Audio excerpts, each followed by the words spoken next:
একটা তো কন্ট্রোভার্সি হতেই পারে, বাট তার মানে এই নয় যে তারা খারাপ বা তারা ভালো। ও মানে খুবই একটা ভজঘট কন্ডিশনে রয়েছে সূর্য। হ্যাঁ, মানে জালিয়ানওয়ালাবাগ, তারপরে মিঠিচোরা, তারপরে এইটাই হয়ে গেছে। দর্শকরা তাকে যথেষ্ট ভালোবাসা দিচ্ছেন, তার পাশেও রয়েছেন, তবুও তার মনে কোথাও একটা ক্ষোভ জন্মেছে। তবে নীলু হিসেবে নয়। দেবাদ্রিতা বলছে তাকে নাকি কেউ প্যাম্পার করে না। কি ব্যাপার বলুন তো? মেকআপ রুমে ঢুকেই যদি এরকম অভিযোগ শোনা যায় তাহলে কি আর থাকা যায়? আপনাদের সামনে ওই জন্য দেবাদ্রিতাকেই নিয়ে আসবো। আর তার সাথে রয়েছে সূর্য, অর্থাৎ মানে পর্দার সূর্য, আসলে সপ্তর্ষি রয়েছে আমাদের সাথে, তাই আড্ডাটা তাদের সাথেই দিয়ে দেবো। নীলু এবং সূর্য এই মুহূর্তে যাদেরকে আপনারা জুটি হিসাবে দেখছেন, এবং প্রথমেই তোমার অভিযোগ শুনলাম কেউ প্যাম্পার করে না, সবাই শুধু এমনিই মুখে বলে। না, এটা অ্যাকচুয়ালি আমার একটা, এটা আমি দর্শকদের বলবো, এটা আমার একটা সমস্যা। আমি খুব মাঝে মধ্যে একা একা কথা বলি, তো আমি হয়তো ঘ্যান ঘ্যান করলাম, তখন আমার একাই বলছি কেউ আমায় প্যাম্পার করে না। এটা প্লিজ আপনারা, তুমিও এটা সিরিয়াসলি নিও না, কারণ একটা পয়েন্টের পর আমি খুব মানে ভুলভাল কথা বলি জাস্ট বিকজ সারাদিন শ্যুট করি। কিন্তু এরকম নই আমি। দেবাদ্রিতাকে সবাই যারা চেনে তারা ভাবে একটু মাথায় তারটা কাটাই আছে দেবাদ্রিতা, তাছাড়া ওরকম কিছু না। প্যাম্পার করে বলতে আমাকে সবাই অ্যাজিউম করে যে এই মেয়েটা খুব প্যাম্পার্ড, সবসময় প্যাম্পার হতে পছন্দ করে, তার জন্য হ্যাঁ খালি বলেই যায়, কেউ তো প্যাম্পার আর করে না। কিন্তু জোকস অ্যাপার্ট, আমাকে সত্যি এখানে খুব প্যাম্পার করে সবাই। আমার স্যার, আমার ডিরেক্টর স্যার, আমার যে শ্বশুর মশাই হয়েছে অনস্ক্রিন সপ্তর্ষিদা, সেও আমাকে বলতে গেলে কফি বানিয়ে খাওয়ায়, চা বানিয়ে শুধু আমাকে না, মানে প্রত্যেক মানে ইউনিটের যারা আছে আমাদের মিঠিচোরা আর্টিস্ট খেয়াল রাখে। মানে খুবই উনি খুব কি বলবো, টিম কনস্ট্রাক্টর হয় না, মানে সবাইকে নিয়ে একসঙ্গে তুমি এটা করো, ওটা খুব একটা টিম হোল্ড করে রাখার মতো একটা পার্সোনালিটি ওনার। তো এটা খুব ভালো। অনস্ক্রিন অফস্ক্রিন ওনাকে আমার সত্যিই খুবই ভালো লাগে। আর তাছাড়া প্যাম্পার্ড আমি, সূর্য বলুক প্যাম্পার্ড কি আমি? ও যে এতক্ষণ ধরে ধৈর্য ধরে খুব শান্তভাবে কথাগুলো শুনলো, তারপরেই আমি বুঝতে পারছি আর কি। হ্যাঁ, তা তো একটু আছে। না, কেউ প্যাম্পার করে না, খালি বলে যে ও আমি খুব প্যাম্পার হতে পছন্দ করি। বাড়ির মেজ বোন বলে কথা, বড় দিদি রাই যেভাবে খেয়াল রাখছে আমরা দেখতে পেয়েছি, তাতে তো বলেই যায় বোন প্যাম্পার। সেদিক থেকে রাই খুব প্যাম্পার করেছে এবং মা বাবাও ছোটবেলা থেকে প্যাম্পার করেছে। আর নীলু যেহেতু একটু আউটগোয়িং, আর আজকালকার মেয়েদের মতোই নীলু একটু বাইরে গিয়ে বন্ধুদের সাথে দেখা করতে পছন্দ করে, পার্টি করতে পছন্দ করে। বাড়িতে মিথ্যে কথা বলে পার্টি করতে গিয়ে একবার একটা ভুল কাজের শিকার মানে সম্মুখীন হয়, তো সে তার ঘুরে যাচ্ছে তারপর থেকে। তো এনিওয়ে এই সব কিছু ঘটে, তারপরে ঘটনাচক্রে বিয়েও হয়ে যায়। তো সব কিছুই না এত আননোয়িংলি অ্যান্ড আনওয়ান্টেড ওয়েতে হয়েছে, তো সব কিছুই এখন একটা বিশাল বড় ম্যাসাকার হয়ে রয়েছে। কিন্তু এই ম্যাসাকারের মধ্যে যিনি হিরো হয়ে উঠেছেন, মানে একটু আগে শুনছিলাম টানাটানি হচ্ছে, যিনি মাঝখানে পড়ে রয়েছেন আর কি, তাকে নিয়ে তো একেবারে সোশ্যাল মিডিয়ায় বেশ ভালোই রব উঠেছে। সূর্য হচ্ছে হিরো কিন্তু মিঠিঝোড়ার। হ্যাঁ, মানে দর্শক তো তাই বলছে। নিজে কতটা বিষয়টিকে এনজয় করছো, কারণ সারাদিন কাজের ব্যস্ততা থাকে, ব্যস্ততার পর একটা সময় সোশ্যাল মিডিয়া তোমরা যখন হাতে পাও, তখন যখন ওই ভালো ভালো কমপ্লিমেন্টগুলো আসে, সেটাই তো প্রাপ্তি। চরিত্রটা ভীষণ এনজয় করছি, আরও বেশি করে এনজয় করছি, কারণ সূর্যের একাধিক শেডস এখন বেরিয়ে আসছে, তো সেই কারণে চরিত্রটা আরও জটিল হচ্ছে করতে, খুব মানে জটিল হচ্ছে, একাধিক শেডস বেরিয়ে আসছে বলে করতে আরও মানে চ্যালেঞ্জিং লাগছে। তাই আরও মানে প্রথম দিকে তো খুবই ওয়ান ডাইমেনশনাল এগোচ্ছিল, প্রেম ভালোবাসার সম্পর্ক, তারপর থেকে যখন একটা টুইস্ট এলো, সেখান থেকে দেন আস্তে আস্তে ওর চরিত্রের বদলটা সেটা খুব ইন্টারেস্টিং ওয়েতেই হচ্ছে, এবং সেটা খুব ভালো লাগছে, এনজয় করছি।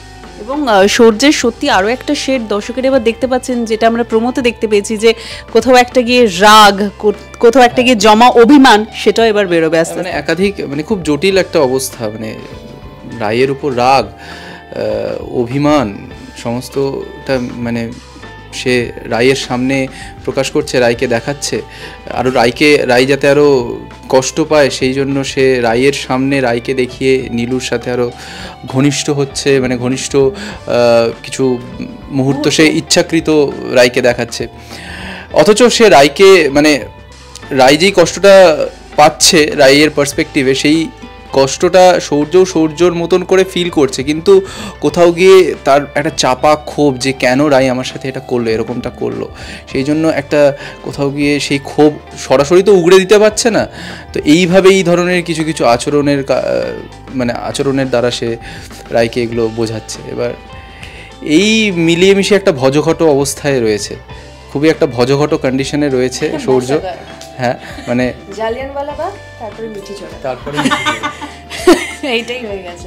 হ্যাঁ, তো এই আর কি চলছে, এবং দেখা যাক এইভাবেই আরও কতদিন চলে এবং তারপরে কি হয়।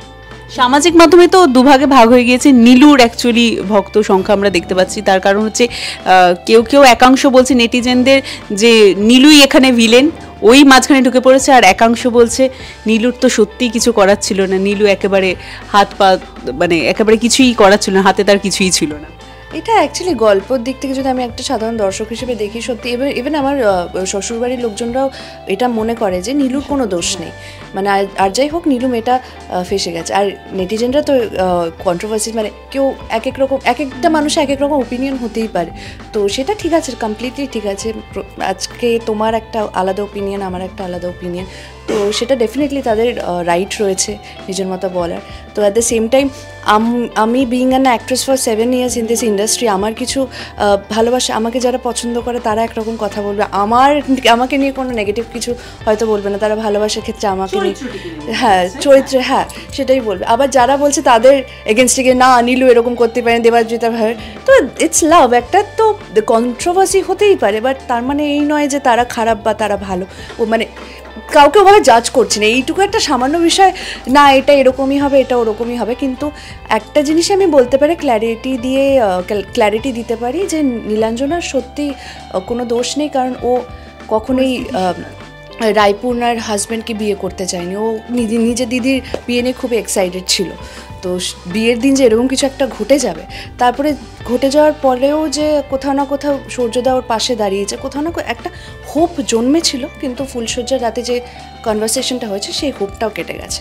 মানে এখন সবটাই মনে হচ্ছে যে আমার সাথে এটা কেন হলো, তুই কেন করলি, তুই সূর্যদাকে বিয়ে করতিস না, আমাকে কেন বিয়েটা দিলি? কারণ শ্বশুরবাড়ির লোকজন তো ঠিকভাবে মেনে নেবে না নীলুকে, রাইয়ের বিয়ে হওয়ার কথা ছিল। তো সেদিক থেকে আমার মনে হয় তিনজনেই এরকম একটা পরিস্থিতির শিকার, মানে শুধু নীলাঞ্জনাই শিকার নয়, সূর্যও পরিস্থিতির শিকার, নীলাঞ্জনাও পরিস্থিতির শিকার, রায়পূর্ণাও পরিস্থিতির শিকার। হ্যাঁ, তার মানে বোঝা যাচ্ছে যে এই যেরকমটা হয়, একটা খারাপ সময় গিয়েছে কিন্তু খারাপ সময়ের পর ভালো সময়ও আসে, ঠিক যেরকম এখন পরিবারে কিন্তু একটা খুশির হাওয়া, মানে যেই মুহূর্তে নীলু বাপের বাড়িতে আসছে এবং সূর্য শ্বশুর বাড়িতে পা রাখছে, সেখানে কিন্তু একটা খুশির হাওয়া দেখতে পাওয়া যাচ্ছে, ঠিক যেটার জন্য আজকে আমাদের এখানে চলে আসা। হ্যাঁ, সবাই ভাবছে যে সূর্য আর নীলু হয়তো বিবাহিত জীবনে খুব ভালো আছে, কিন্তু ঘরের ভেতরে তো তারা মানে সাধারণ স্বামী স্ত্রীর মতো নয়, শুধুই বন্ধু। সেটা আই থিঙ্ক দর্শকরা জানে, আর নীলু আর সূর্য জানে, দর্শকরা নীলু সূর্য এই কজনই জানে, আর কেউ জানে না। কিন্তু এই যে একটা এক্সাইটমেন্ট তো রয়েছে যে অষ্টমঙ্গলায় আসছি, কিন্তু তার আগে আরেকটা উৎসবে আসছি, সেটা হচ্ছে পিঠেপুলি উৎসব।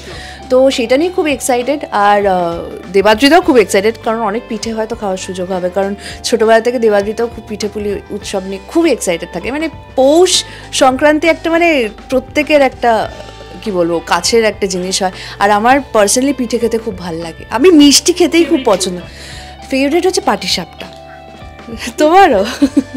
তো মিঠিজোড়া সেটে শুধু মিঠিজোড়া সদস্য না, আরও অনেক দর্শকদের পছন্দের ধারাবাহিকের সদস্যরা আসবে, সবাই মিলে আনন্দ করব। তো সেই এপিসোডটা হবে শুক্রবার 9টা থেকে 10:30, 1.5 ঘন্টার মহা এপিসোড আছে, প্লিজ কেউ মিস করবেন না। তো এইটুকুই। একদমই। এবং পরিবারে যেহেতু আরও অনেক মানে জি বাংলার বৃহত্তর পরিবারদের সবার আনাগোনা শুরু হচ্ছে, তো সেখানে একটা পিঠেপুলি উৎসব কিন্তু সামনে রয়েছে, কতটা এক্সাইটেড মানে ঠিক পর্বটার জন্য অভিনয় করতে, এবং পিঠেপুলি ব্যাপারটাকে নিয়ে তুমি কতটা এক্সাইটেড? পর্বটার জন্য অভিনয় করা মানে করতে যতটা না এক্সাইটেড, তার থেকে বেশি পিঠেপুলি উৎসবে মানে আমি ভীষণ মানে মিষ্টি খেতে মানে একদম দেবাদ্রিতার মতোই ভীষণ মিষ্টি লাভার, কিন্তু এই মুহূর্তে ভুঁড়িটা বেড়ে যাচ্ছে বলে মানে চাইলেও খাওয়া হয় না। আর আমারও ফেভারিট হচ্ছে পাটিসাপটা আর দুধ পুলি যেটাকে বলি আমরা। তো কালকেই মা বানিয়েছিল, এবার আমি ক্ষীর দিয়ে যেটা বানায় সেটা বেশি ভালো লাগে। তো মা দু ধরনেরই বানিয়েছে যে নারকেল এবং ক্ষীর। আমি ক্ষীরেরটা খেতে বেশি ভালোবাসি, তো খেলাম। এবার এখানে এখনও অবধি খাওয়ার সুযোগ হয়নি, 2 না 3টে মাত্র শট দিয়েছি। তো দেখি, এবার খুব এক্সাইটেড হয়ে রয়েছি। এবং সবথেকে বড় কথা, আমাদের পরিবারের সদস্য নয়, শুধুমাত্র মিঠিঝোরা পরিবারের সদস্য নয়, জি বাংলার আরও যেরকম বললেন যে বৃহত্তর পরিবারের বিভিন্ন মেম্বার আসছেন, সবাই মিলে আমরা এখানে মিলিত হয়েছি এবং খুব সুন্দরভাবে বড় করে একটা উৎসব পালিত হচ্ছে। তো খুব এনজয় করছি। এবং আপনারাও শুক্রবার দিনকে যখন এটা দেখবেন, 9টা থেকে 10:30, 1.5 ঘন্টার মহাপর্ব, আপনারাও মানে I am pretty much sure আপনারাও এনজয় করবেন। বাহ, তার মানে এবার মিষ্টিমুখ পরিবারে, তোমাদের পরিবারের সাথে সকলে মিলে করবেন। যারা দর্শকের ওপারে বসে রয়েছেন, যারা এতদিন ধরে মিঠিঝোরাকে ভালোবাসা দিচ্ছেন, তাদের এবার মিষ্টিমুখের পালা, তাই তো? এই দর্শকরা যেভাবে ভালোবাসা দিচ্ছেন, এবার নীলু এবং তার সাথে সৌর্যর এই জুটিটাকেও যাতে ভালোবাসা দেন, তাদের জন্য কি বলবে? অলরেডি আই থিঙ্ক নীলু আর সৌর্যকেও অনেকে ভালোবাসতে শুরু করে দিয়েছে, ফ্যান ক্লাবও শুরু হয়ে যাচ্ছে। তো ইটস আমি ধরছি, অসুবিধা ফ্যান ক্লাবও শুরু হয়ে যাচ্ছে, সেটা না, বাট শুধু নীলু সৌর্য না, পুরো মিঠিঝোরা ধারাবাহিকটাকেই আপনারা ভালোবাসুন। তো আমরা সবাই খুব মানে কষ্ট বলবো না, এটা আমাদের কাছে কষ্ট নয়, খুব হ্যাপিলি আমরা কাজটা করি। তো শুধুমাত্র আপনাদেরকে এন্টারটেন করার জন্য প্লিজ আপনারা মিঠিঝোরা দেখতে থাকুন এবং প্রত্যেকটা সদস্যকে সমানভাবে ভালোবাসুন, এটুকুই বলবো। Thank you. একদম একদম লাস্ট কথাটা আমি আরেকবার রিপিট করব যে হ্যাঁ, মানে প্রত্যেকটা সদস্যকে, মিঠিঝোরার সিরিয়ালের প্রত্যেকটা সদস্যকে আপনারা খুব ভালোবাসছেনও। তবে যেরকম মানে নেগেটিভ ওয়েতে কন্ট্রোভার্সি বিভিন্নভাবে ছড়াচ্ছে, সেগুলো না ছড়ানোই উচিত। কারণ প্রত্যেকেই তো আমরা অভিনয় করি, মানে সেটা প্রত্যেকের মতন করে তারা তাদের চরিত্রটাকে ফুটিয়ে তোলে। সবটাই চরিত্র, আপনারা যেটুকু দেখছেন সেইটুকুর মধ্যেই থাকুন, এনজয় করুন। সেটাকে সোশ্যাল মিডিয়ায় বিভিন্ন নেগেটিভ কমেন্টের মধ্যে দিয়ে না ছড়ানো বা স্প্রেড না করাটাই উচিত। তো আপনারা দেখুন, ভালোবাসুন, এনজয় করুন, আর শুক্রবারের মহাপর্ব এনজয় করুন। এবং প্রতি সপ্তাহের সোম থেকে শুক্র মিঠিঝোরা রাত 9:30 জি বাংলায় দেখতে থাকুন। ধন্যবাদ। Thank you so much. Thank you. টলিউডের latest update, gossip and entertainment পেতে সাবস্ক্রাইব করুন শুধুমাত্র সিটি সিনেমা, আর ফলো করুন সিটি সিনেমার Instagram, Facebook, Twitter and ShareChat page.